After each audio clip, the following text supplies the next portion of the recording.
A teologia, ela não pode ser ensinada, ela não pode ser exposta distante da nossa vida prática, distante do nosso cotidiano. E por isso, nessa noite, nós vamos olhar para esse texto, do versículo 13 ao versículo de número 15, com esse olhar, buscando compreender alguns aspectos que vão nos ajudar a ter as nossas vidas moldadas pelo Evangelho, de forma prática, em especial, dentro do nosso lar. E o primeiro ponto que eu gostaria de observar nessa noite está no versículo 13, que tem por título: a nossa liberdade se manifesta no serviço.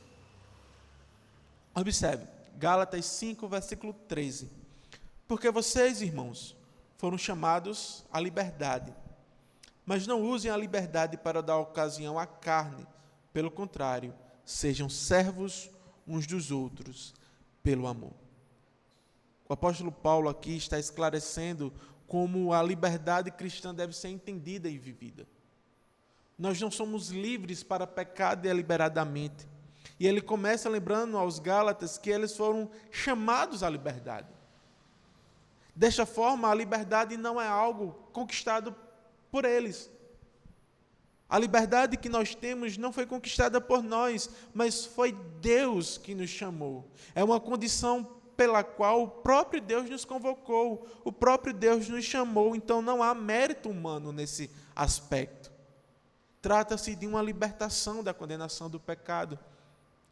Nós somos livres e o jugo da escravidão, o jugo da lei foi quebrado. E especialmente nesse contexto em que os judaizantes queriam impor as suas práticas legalistas, como se elas fossem necessárias para a salvação, Paulo vai mostrar que não, que a nossa salvação e a nossa liberdade não foi conquistada por nós mesmos, mas o próprio Deus nos chama para essa condição. Paulo imediatamente faz uma advertência: essa liberdade não deve ser utilizada como pretexto para a carne. Ele diz na parte B: mas não usem a liberdade para dar ocasião à carne. Paulo sabia que havia um grande perigo, porque alguns que aprendiam que eram livres poderiam querer viver de maneira dissoluta, entregue às suas próprias paixões. Se eu sou livre do jugo da lei, então, se Cristo cumpriu a lei por mim, eu posso viver a minha vida entregue aos meus próprios pecados. Mas Paulo vai dizer: não usem a liberdade para dar ocasião à carne. E fica evidente isso porque Paulo vai utilizar a palavra carne. E a palavra carne aqui não se refere apenas ao aspecto físico do nosso corpo, mas à inclinação pecaminosa do ser humano. Porque a nossa vida é marcada pelo egoísmo e pela oposição a Deus. Então nós não precisamos de muitas oportunidades para cair nos nossos pecados. Por vezes nós até planejamos e maquinamos situações para que os nossos desejos sejam satisfeitos. Assim, o apóstolo Paulo está dizendo que a liberdade cristã não pode ser utilizada como desculpa para viver uma vida egoísta e pecaminosa. Ser livre em Cristo não significa fazer tudo aquilo que nós desejamos, mas viver de maneira que honre a Deus, ao Deus que nos libertou. Em contraste com esse uso errado da liberdade, Paulo vai apresentar o uso correto. Ele diz na parte C: pelo contrário, sejam servos uns dos outros. Isto mostra que a verdadeira liberdade, a liberdade cristã, se expressa no amor, no serviço. Em vez de viver centrados em nós mesmos, nós cristãos somos chamados, somos convocados a usar as nossas vidas, a liberdade que o Senhor nos deu, para servir ao próximo. O amor, portanto, é o princípio que vai orientar, que vai regular a nossa vida. Assim, longe de querer nos levar a uma independência egoísta, a liberdade em Cristo nos conduz a uma vida de serviço voluntário, a uma vida marcada pelo cuidado, a uma vida marcada pelo compromisso com os outros. Portanto, a pergunta que surge para esse primeiro ponto é a seguinte: como nós temos utilizado a liberdade que o Senhor nos deu? Nós temos utilizado essa liberdade para nos satisfazer, ou nós temos utilizado essa liberdade para servir ao próximo? A liberdade que recebemos em Cristo vai se revelar com mais clareza dentro do nosso lar. Porque é comum nós entendermos que nós somos povo de Deus e querermos estar na igreja de Deus e ter cargos e funções dentro da igreja. Pregar, cantar, participar dos departamentos dos homens, das mulheres, das crianças. E essas coisas são boas. Mas o verdadeiro serviço, ou o serviço mais difícil, ele vai se revelar com mais clareza dentro dos nossos próprios lares, dentro das nossas casas. É no nosso lar, longe do olhar do pastor, longe do olhar dos presbíteros e dos irmãos. É nesse espaço da nossa casa que nós vamos poder tirar as nossas máscaras, que a nossa liberdade vai ser provada de modo duro, de maneira mais real. É na nossa família onde vamos começar a enfrentar diferenças. Quando o cansaço bate à porta, as tensões do dia a dia, quando isso surge, fica evidente se estamos utilizando de fato a nossa liberdade para o serviço ou para o egoísmo. E muitas das vezes nós queremos agir conforme as nossas próprias vontades, falar o que queremos, reagir como sentimos, exigir os nossos próprios direitos. Não é assim que muitas das vezes nós nos portamos frente aos nossos maridos, esposas e filhos, até mesmo diante dos nossos pais. Mas Paulo vai nos lembrar que a liberdade cristã não nos dá licença para sermos egoístas. A liberdade é um chamado ao amor prático. Não se trata de fazer o que queremos, mas de escolher amar e servir. E muitas das vezes amar e servir vai ser contrário àquilo que nós queremos. No ambiente da nossa família, servir significa que muitas das vezes nós vamos precisar abrir mão de ter razão.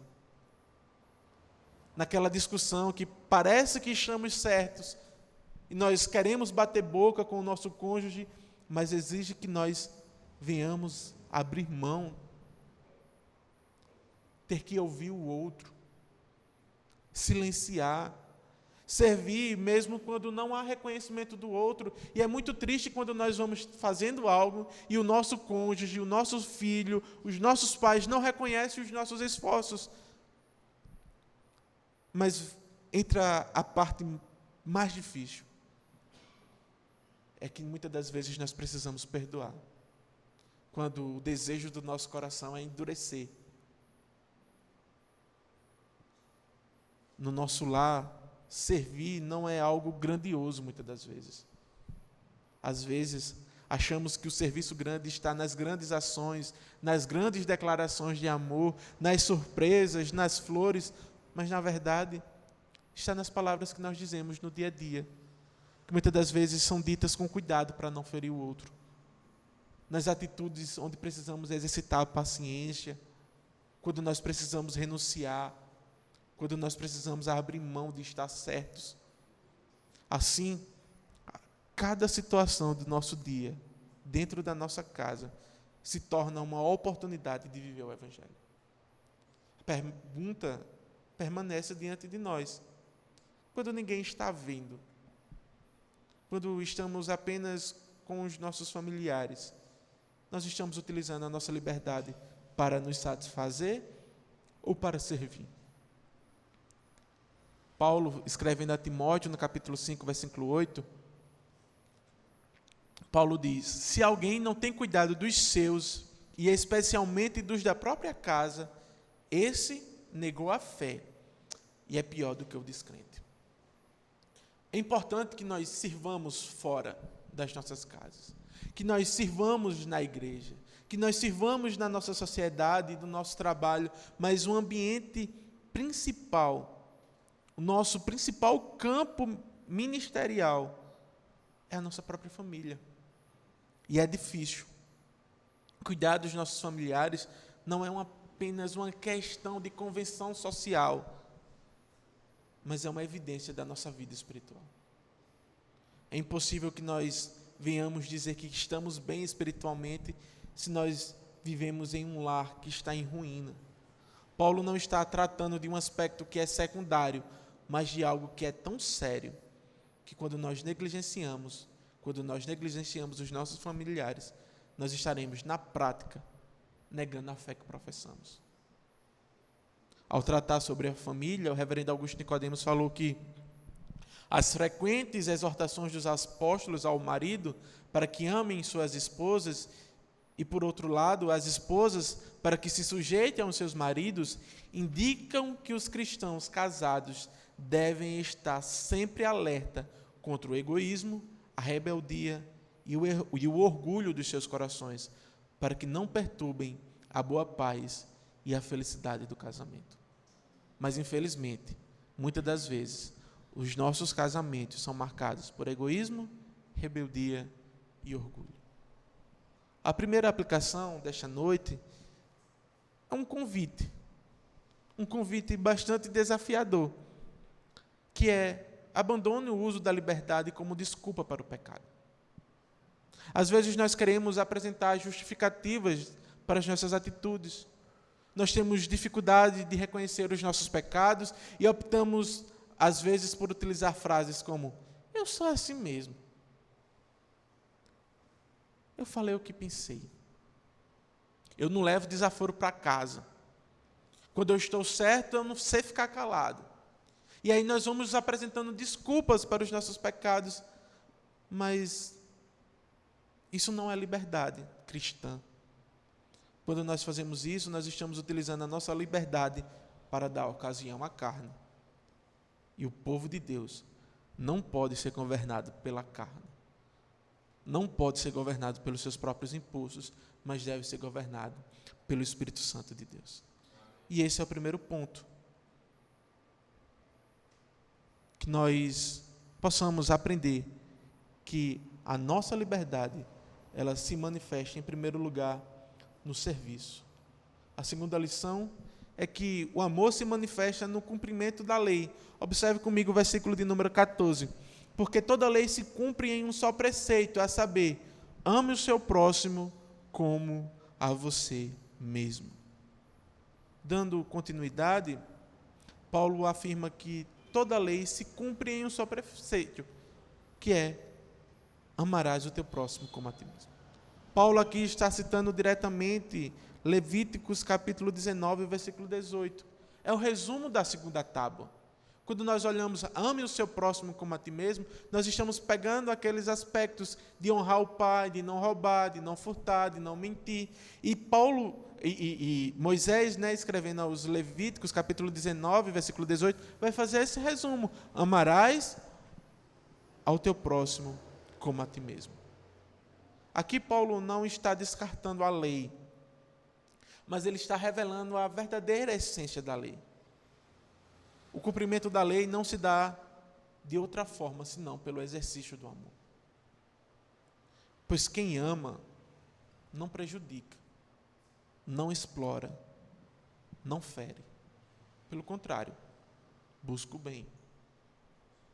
E às vezes nós dizemos que amamos o nosso cônjuge, nós dizemos que amamos os nossos filhos, mas nós não nos importamos em prejudicá-los, nós não nos importamos em explorá-los. E muitas das vezes nós fazemos questão de feri-los. O fracasso da teologia legalista dos judaizantes é que eles tentavam obedecer a lei de maneira externa. O Evangelho, pelo contrário, vai entender que Cristo opera em nossos corações, produzindo amor. E esse amor, naturalmente, nos conduz a cumprir a lei. Eu não honro meus pais para ser salvo, mas é porque eu sou salvo e Deus me amou, é que eu posso amar e honrar os meus pais. Eu não minto porque eu tenho medo do inferno, mas é porque Deus já me libertou do inferno e eu sirvo a um Deus verdadeiro, é que eu vou agir e praticar a verdade. O caminho é contrário. Eu não pratico a lei para ser salvo, mas é porque eu sou salvo. Agora eu volto o meu coração ao serviço ao Senhor. Portanto, o versículo aqui está ensinando que uma vida livre em Cristo será evidenciado por um amor ativo. É impossível você dizer que é salvo e essa salvação não se manifestar em amor, em obediência a Deus. No livro que nós estamos utilizando para nortear nossa sequência de pregação, o autor, ele vai narrar uma experiência que ele teve no início do seu casamento. E essa experiência ela é muito comum nos relacionamentos, apesar de difícil de ser admitido. Mas, antes de se casar, já nos períodos de noivado, planejando o casamento, o autor, Gary, ele vai dizer que ele criou muitas expectativas. Quando ele casou, ele estava estudando ainda. Então, ele planejava estudar ao lado da sua amada esposa. Ele planejou as suas manhãs, ele planejou as suas noites, ele planejou suas viagens, e aí ele casou. E aí ele começou a perceber que os planos dele não eram compatíveis com os planos da sua esposa. A sua esposa tinha outros planos, não queria ficar lá estudando com ele. Ele disse que a esposa ela gostava de andar, de passear, então muitas das vezes, enquanto ele estava em casa, ela estava fora, nos condomínios, conversando com outras pessoas. E aí ele vai entendendo que começou a haver conflitos de interesse. E ele não queria abrir mão de estar certo. Porque para ele, aquilo que ele planejou deveria ser executado pela sua esposa. E, na mesma medida, sua esposa achava que aquilo que ela queria e planejava deveria ser executado. E que o marido tinha que se submeter à vontade da esposa e vice-versa. Nós entramos nos relacionamentos cheios de expectativas. Não apenas Gary fez isso, mas nós fazemos isso. Mas o problema é que, na maioria das vezes, as nossas expectativas estão centradas em nós mesmos. Nós queremos e esperamos que o nosso cônjuge nos faça feliz. Nós queremos ser compreendidos, nós queremos ser satisfeitos, nós esperamos que o outro corresponda direitinho aos nossos sonhos. Quando nós olhamos para os nossos filhos, nós queremos que os nossos filhos correspondam a exatamente aquilo que nós planejamos para ele. Mas a realidade, ela desmonta essa ilusão. O problema de Gary e o nosso problema não está apenas nas diferenças que nós possuímos com os nossos cônjuges. O grande problema está na base errada sobre a qual nós construímos as nossas expectativas. Porque a base do nosso casamento, muitas das vezes, é centrada em nós mesmos. Paulo está aqui no versículo 14, lançando luz sobre essa ilusão. Ame o seu próximo como a você mesmo. Nosso lar se torna um campo de conflito quando as duas pessoas e os filhos estão focados unicamente em serem servidos e não em servir. A virada de chave das nossas vidas deve começar quando nós entendermos o princípio do versículo 14, amar o próximo como a nós mesmos. Em vez de pensar, por que a minha esposa não faz aquilo do jeito que eu quero? A pergunta deve ser feita, como eu posso amar minha esposa melhor? Como posso amá-la, mesmo ela sendo totalmente diferente de mim? Tendo sonhos, expectativas distintas. O reverendo Augusto Nicodemos, mais uma vez citando ele faz um duro questionamento. Ele diz, qual é a razão pela qual nós deixamos de guardar os votos que fazemos solenemente na hora do casamento? A razão é a nossa infidelidade e a dureza do nosso coração. Um homem e uma mulher, no pleno uso de suas faculdades mentais, comparecem solenemente diante de Deus e na presença dos homens e dizem um ao outro, eu prometo ser fiel a você, eu prometo cuidar de você, eu prometo lhe amar, eu prometo lhe dar assistência, suprir aquilo que você necessita. Mas no mês seguinte já quebra a sua palavra. Às vezes não chega nem a completar um mês, né? E aí fica mais um questionamento feito pelo reverendo. Isso é incompatibilidade de gênios? Ele responde, não. Isso é carnalidade. É pecado. É a nossa natureza pecaminosa. O que é a mentira, o fingimento, o egoísmo, a busca dos nossos próprios prazeres, a rebeldia dos filhos, a revolta e a desobediência, senão os frutos da carne? Então, por vezes, nós estamos enfrentando problemas dentro das nossas famílias, dentro dos nossos casamentos, por conta que nós, ao invés de produzirmos os frutos do Espírito, nós estamos produzindo os frutos da carne. Amados, a segunda aplicação dessa noite é para que você possa examinar o seu coração. A liberdade cristã, ela revela quem nós realmente somos. E se dentro de nossa casa as nossas atitudes são marcadas por egoísmo, por impaciência e por dureza, então o problema não é falta de liberdade, mas é a forma como nós estamos utilizando a liberdade que Deus nos deu. Fomos libertos do jugo da lei. Agora nós voltamos para cumprir a lei em amor. Em Efésios capítulo 5, versículo 33, o apóstolo Paulo, ele nos ensina a seguinte maneira: no entanto, também quanto a vocês, que cada um ame a sua própria esposa como a si mesmo, e a esposa respeite o seu marido. Portanto, a pergunta que deve nos confrontar nessa noite é: a minha liberdade tem produzido amor dentro da minha casa?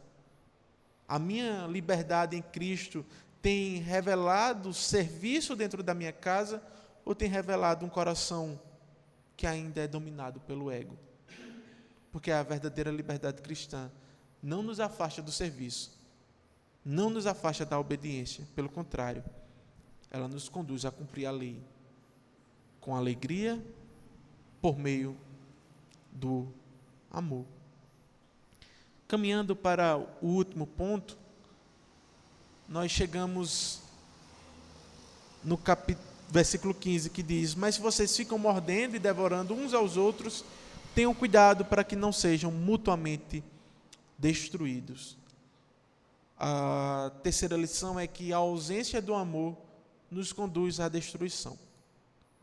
Caminhando para o último ponto, nós iniciamos o versículo 5 lendo uma dura advertência feita por Paulo. Ele diz: mas se vocês ficam se mordendo e devorando uns aos outros, tenham cuidado para que não sejam mutuamente destruídos. Paulo utiliza uma linguagem forte, comparando o comportamento daqueles cristãos e o nosso comportamento nessa noite como o comportamento de animais selvagens.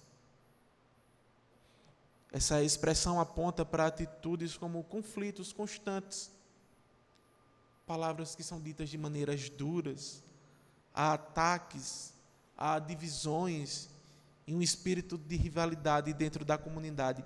Paulo aqui está falando e apontando para a comunidade enquanto igreja. Mas reflita como tem sido o comportamento dos amados irmãos dentro dos seus lares, que por vezes é marcado dessa mesma maneira. Esse comportamento é completamente oposto ao amor que ele acabou de ensinar no versículo 14. Onde há amor, o que prevalece é serviço. Na ausência do amor, o que vai prevalecer é o egoísmo. E esse egoísmo vai gerar, inevitavelmente, contendas.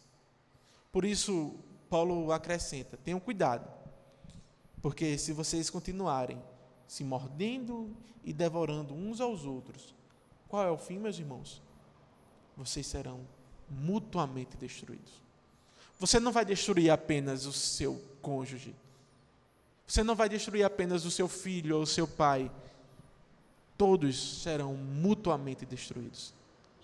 Ou seja, se essa postura continuar, o resultado será a ruína. Nesse contexto, a ruína da comunidade.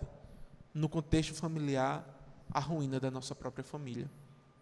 Não se trata apenas de pequenos desentendimentos.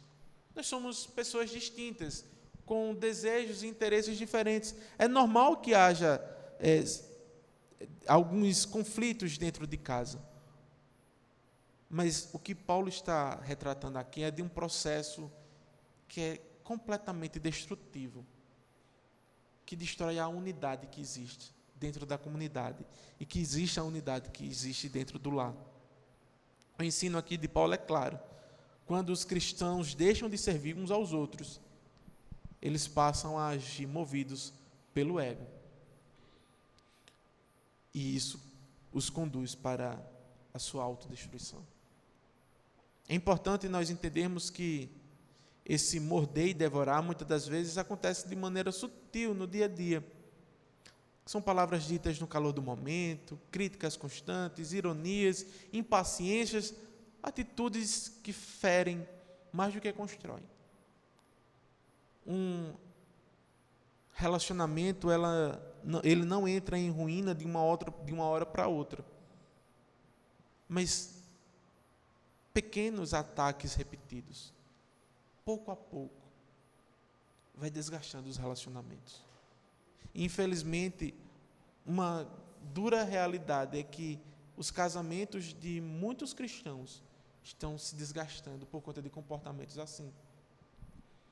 Hoje nós vemos muito movimento na internet que buscam defender a família, inclusive pautas de políticos, a família.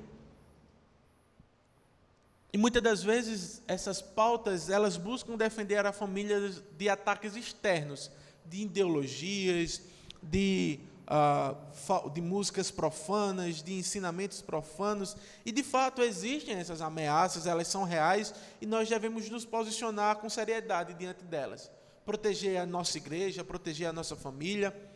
Mas o alerta de Paulo, ele nos leva a uma reflexão muito importante. O principal inimigo, ou o maior inimigo da família, não é um inimigo externo, é um inimigo interno.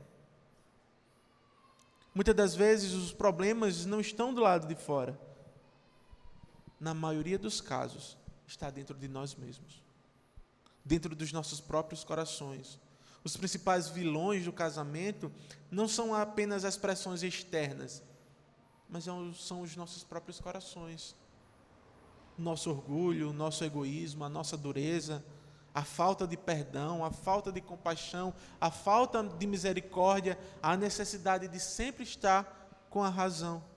Então nós devemos refletir sobre como nós temos tratado uns aos outros dentro da nossa casa. Cada palavra, cada reação, cada atitude que nós estamos tomando tem servido para a estrutura e a edificação do nosso casamento, das nossas famílias, ou as nossas atitudes têm contribuído para o desgaste e para a destruição. Mais uma vez, citando o reverendo Augusto Nicodemos, ele afirma que a raiz da infelicidade de muitos casamentos, inclusive de cristãos, é a dureza do coração humano. Foi a dureza dos nossos corações que o Senhor Jesus atribuiu à incapacidade dos cônjuges de resolverem as suas diferenças no casamento. E aí ele cita Mateus capítulo 19, versículo 8, que diz assim: Jesus respondeu: foi por causa da dureza do coração de vocês que Moisés permitiu que vocês repudiassem a mulher, mas não foi assim desde o princípio. A nossa incapacidade de resolver as nossas diferenças, por conta da dureza do nosso coração, tem levado muitos casamentos à ruína. E que nós devemos observar isso. Nós precisamos ter cuidado dentro dos nossos lares.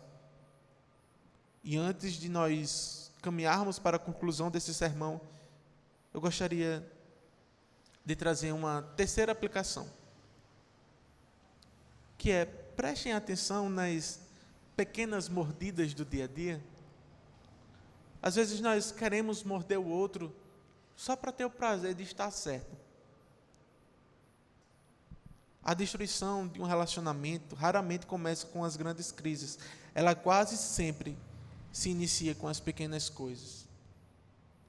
E antes de você começar a pensar: eita, essa palavra aqui é para o meu marido, ou essa palavra aqui é para a minha esposa, ou para os meus filhos, ou para os meus pais. Entenda que essa palavra é para cada um de nós. Nós somos encarregados de cuidar das nossas famílias, de orar por elas. Nós somos encarregados de sustentar a nossa família, de trabalhar e de cooperar para que isso dê certo. Por isso é necessário que nós tenhamos vigilância. Porque aquilo que hoje parece pequeno, pequeno conflito que nós deixamos de resolver hoje, amanhã pode se tornar uma raiz de uma ruptura no nosso casamento. Que nós possamos, amados, olharmos para esse texto de Gálatas, capítulo 5, do versículo 13 ao versículo 15, e percebemos que Paulo não está apresentando apenas conceitos teológicos de liberdade cristã, mas ele está trabalhando algo que é muito profundo e que deve ser visto na prática do nosso dia a dia. A liberdade que nós recebemos em Cristo não é uma licença para que nós venhamos viver de qualquer maneira, mas é um chamado para vivermos como pessoas que foram transformadas pela mensagem. E as pessoas que foram transformadas pela mensagem do Evangelho devem servir uns aos outros em amor. Esse serviço, repito, inicia não na igreja, não na sociedade, mas dentro dos nossos próprios lares. É no lar que o Evangelho precisa ser mais visível do que em qualquer outro canto. O Evangelho ele vai ser visível não nas grandes ações, nas declarações de amor, mas nas nossas pequenas atitudes. Não apenas em palavras. Dizer eu te amo é importante, mas mais importante do que apenas dizer eu te amo é que esse amor se manifeste nas escolhas que fazemos diariamente. Nós não devemos apenas refletir a Cristo quando a situação é favorável e que tudo está bem, que tudo é fácil, mas nós devemos refletir a Cristo principalmente quando aparecem as situações difíceis. Esse texto ele nos apresentou 3 verdades. Nós somos libertos para servir, que o amor se manifesta no cumprimento da lei e que a ausência desse amor conduz à destruição. Então, diante disso, diante dessas 3 verdades, nós não podemos sair daqui indiferentes. Porque, no final das contas, o mais importante não é saber dessas 3 verdades que o texto está ensinando, mas é se estamos vivendo essas verdades. Que nós venhamos refletir a maneira como nós temos tratado aqueles que Deus colocou dentro das nossas próprias casas, dentro dos nossos próprios lares, e que o Senhor, pela sua graça, conduza cada um de nós ao arrependimento onde for necessário. Que nós venhamos nos arrepender dos nossos pecados e caminhar para que o Senhor quebre o nosso orgulho, trate a dureza do nosso coração e que Ele nos ensine a viver o Evangelho, principalmente dentro dos nossos lares.